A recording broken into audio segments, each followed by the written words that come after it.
So students, now we will be starting our next book, that is Footprints Without Feet, and the name of the chapter that we will be starting is also Footprints Without Feet. This story is about a scientist. Two boys were surprised at the muddy footprints of pair of bare feet. They were two boys. The two boys were sitting beside the sea, and suddenly they just looked the footprints of a person, and they were shocked because no person was there. So whose footprint it was? Griffin was a brilliant scientist who discovered that the human body could become invisible and transparent.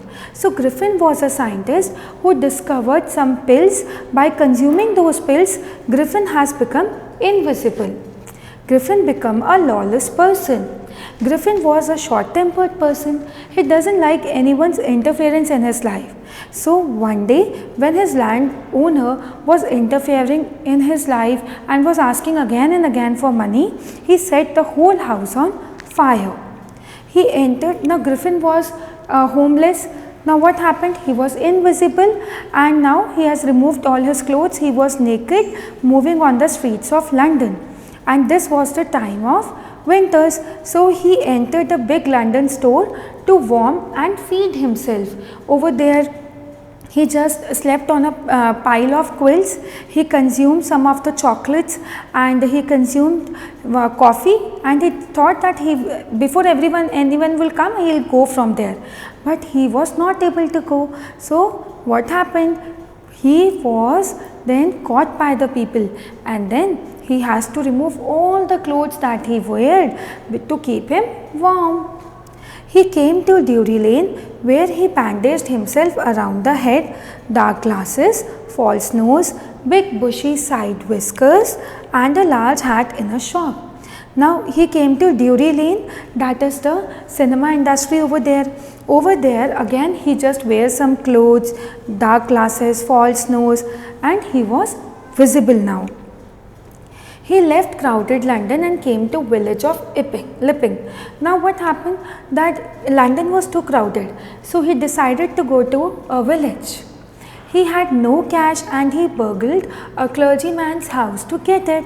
Now the advance that he has paid to the owner of that particular inn, that was over. So now what he did, he just made a robbery on the house of clergyman. Clergyman just heard some noises in the study room. When he came down, he said, "Just surrender," but no one came because the scientist Griffin was invisible, and now he was having the cash. One day the landlord and his wife, Mrs. Hall, found their guest room widely open.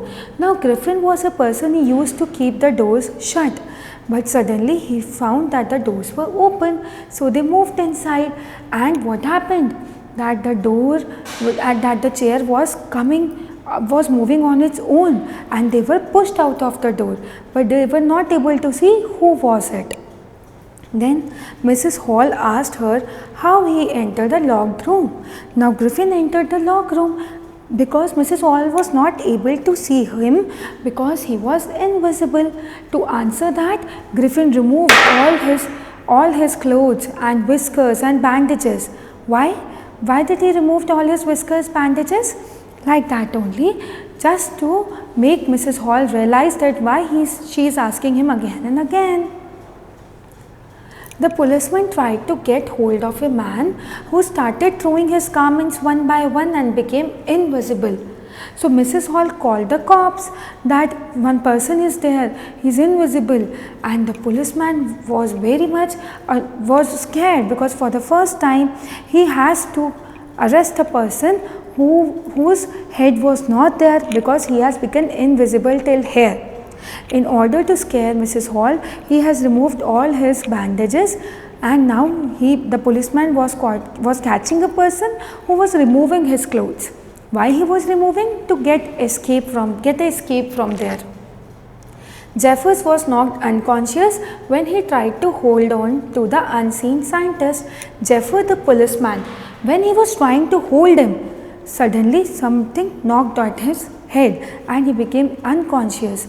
When he became conscious, he realized that Griffin has escaped. So this was a story about the young scientist. Students, now let us see the another chapter, that is the thief's story, written by Ruskin Bond. The narrator was a thief. He thought of targeting a young man of 25 years. So the narrator is a thief and he is trying to target a young man. He has come over there in order to have some coffee and watch a wrestling match. And at that time the narrator took a look at that person and decided that I will rob him. Now the narrator need to get some information. So what did he do? The narrator introduced himself to Anil as Hari Singh. Now Anil is the name of the person whose age is 25 years and the name of the narrator is Hari Singh. These names keep on changing every time because the narrator doesn't want that anyone should know him. Hari Singh wanted to work for Anil, but Anil had no money to pay him regularly. Now Hari Singh said to Anil that do one thing, you take me along with you, I'll work for you. But Anil said, I just sell some of the books and earn some money. I don't have so much of money that I could pay you. So Hari Singh said, it's okay, still I'll come with you. Hari Singh cooked the food so terribly that it had to be thrown away to the stray dogs. Now Anil asked Hari Singh, do you know how to cook food? He said, yes, I know. But when Hari Singh cooked the food, it was so terrible that it had to be thrown away to stray dogs. Anil taught Hari Singh to write his name and promised to teach him to write whole sentences and to add numbers. Now Anil said, you don't know how to write. So Hari, I will teach you in my free time.